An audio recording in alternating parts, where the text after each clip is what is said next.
வணக்கம்மா. என்னம்மா? நான் சாரதா முதியோர் இல்லத்திலேருந்து வரேன். சரி. சாரதா முதியோர் அவங்க அந்த ஆசிரமம் ஆரம்பித்து 5 வருஷம் ஆயிடுச்சு, முடிஞ்சு போச்சு. சரி. இந்த 5வது வருஷம் நாங்கள் கொஞ்சம் கிராண்டாக கொண்டாடணும்னு ஆசையாக இருக்குது. பெரியவங்களெல்லாம் இருக்காங்க, அதனால் அவரெல்லாம் சந்தோஷமாக வைக்கிறதுக்கு நாங்கள் கொஞ்சம் நல்ல ப்ரோக்ராம் எல்லாம் வச்சு நல்லா கொண்டாடணும். அவங்களுக்கெல்லாம் நல்ல துணிமணி வாங்கி கொடுக்கணும். சரி.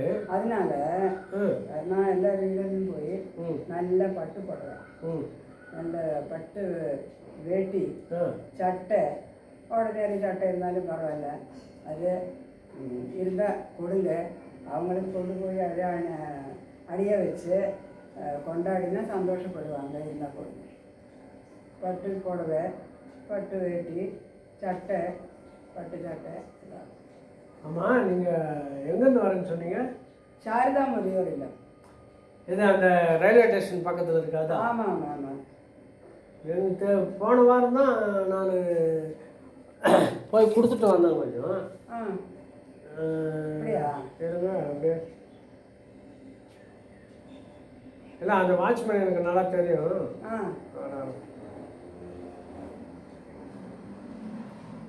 ஹலோ அம்மா, சாரதா முதியோர் தானே?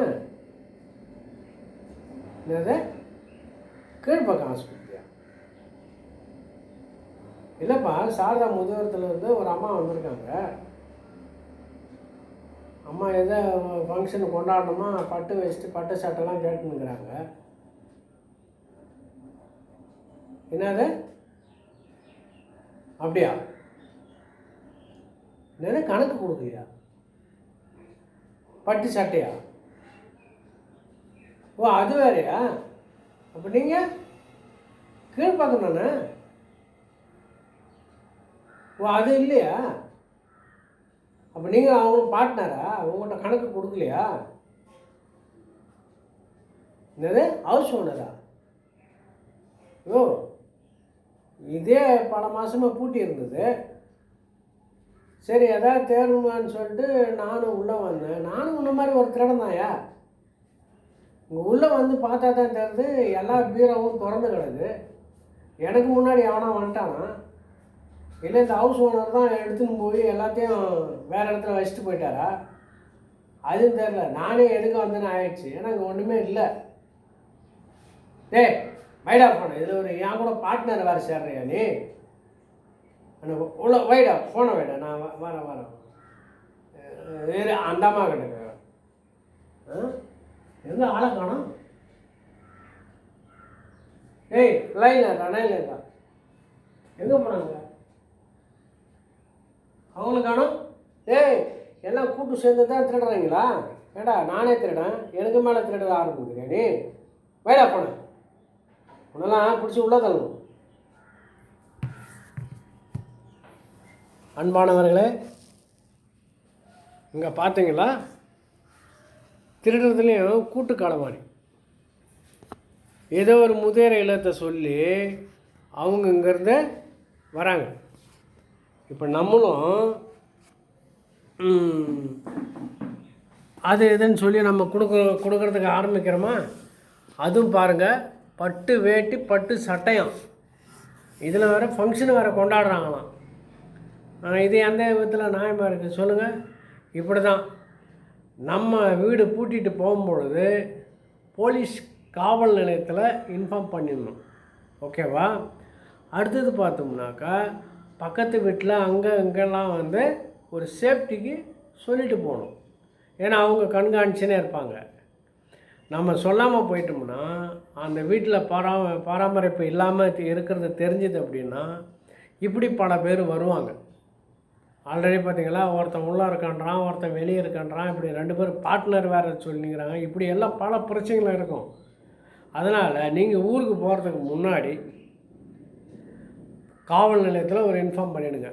இந்த டேட்டில் நாங்கள் கிளம்புறோம், இந்த மாதிரி இருக்குது அப்படின்னா அவங்க அதுக்குள்ளே ரோந்து வருவாங்க. நமக்காக அவங்க நைட்டில் ரோந்து வருவாங்க. இப்படி பல விஷயங்கள் வந்து அவங்க நமக்கு காவலாக இருப்பாங்க.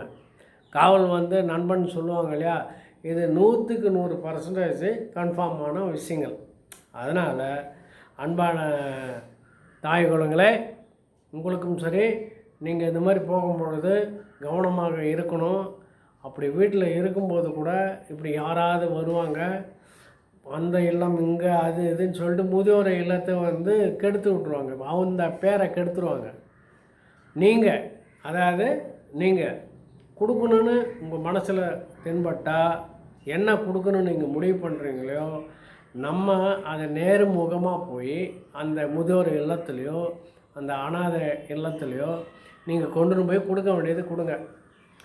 ஆனால் ஒரு தீபாவளி வருது, ஒரு லட்டு கொடுக்குறீங்க, ஒரு முறுக்கு கொடுக்குறீங்க, ஒரு ஸ்வீட்டான கொடுக்குறீங்க, இப்படி பொங்கல் வருது, இப்படி பல பண்டிகைகள் வரும், இல்லை உங்கள் பிறந்தநாள் கூட வரும்.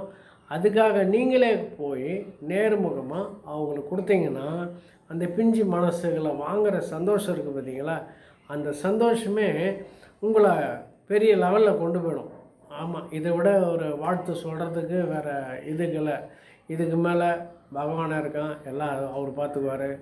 நீங்கள் வந்து சின்ன சின்ன விஷயங்கள் அதை கொண்டு போய் நீங்கள் கொடுக்குறதுக்கு நேர்முகமாகவோ போய் கொடுத்தாதான் அவங்க நிம்மதி அடைவாங்க. அவங்களோட சந்தோஷம், அந்த சந்தோஷம் நம்ம பார்க்குறதுக்கு இருக்க, அதை விட அளவு கடந்தான விஷயங்கள் அது.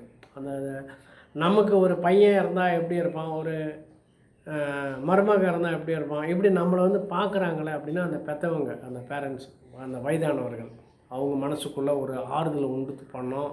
யாருமே இல்லாமல் நம்ம பையன் கொண்டாந்து இங்கே விட்டுட்டு போயிட்டான், ஆனால் பையன் மாதிரி ஒருத்தன் வந்து நம்மளுக்கு வந்து இப்படி பார்க்குறாங்களே அப்படின்னு அவங்களுக்கு ஒரு சந்தோஷம் இருக்கும். அதேமாதிரி இந்த அனாதை குழந்தைகள் இருக்கிற இடத்துல போயிட்டு நீங்கள் அவங்களுக்கு, அந்த குழந்தைங்களுக்கு உங்களால் முடிஞ்ச ஒரு ட்ரெஸ்ஸு, ஒரு பழைய ட்ரெஸ்ஸோ ஏதாவது கொண்டு கொடுக்குறீங்க, ஒரு இனிப்பு பலகாரத்தை கொண்டு கொடுக்குறீங்க. அந்த குழந்தைகள் அதை வாங்கும்பொழுது அவங்க மனசுக்குள்ளே ஒரு சந்தோஷம் இருக்குது பாருங்கள். அதுதாங்க இதை விட வாழ்த்துக்கள் சொல்கிறதுக்கு உங்களுக்கு வேறு இதே இல்லை. அப்படி ஒரு விஷயங்கள் நடக்கும்.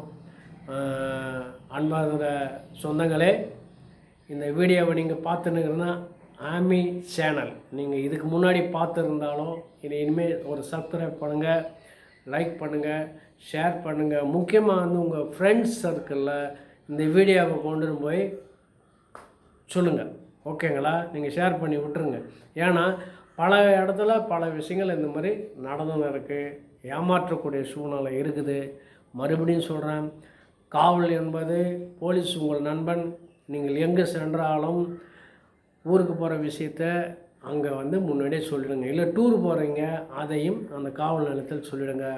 அவங்க உங்களை பத்திரமாக பார்த்துக்குவாங்க, உங்கள் இல்லத்தை நன்றாக கவனித்து கொள்வார்கள், ஓகே என்று சொல்லி எங்கள் சொந்தமாக நினைத்து இந்த பதிவை உங்களுக்கு போடுறோம். அதுதானே தவிர இதில் வேறு ஒன்றுமே கிடையாது. விழிப்புணர்வு இருக்கணும். ஒவ்வொரு மனிதருக்கும் விழிப்புணர்வு தேவை. அந்த விழிப்புணர்வு தான் இந்த வீடியோவை உங்களுக்கு அர்ப்பணிக்கிறேன். நன்றி, வணக்கம்.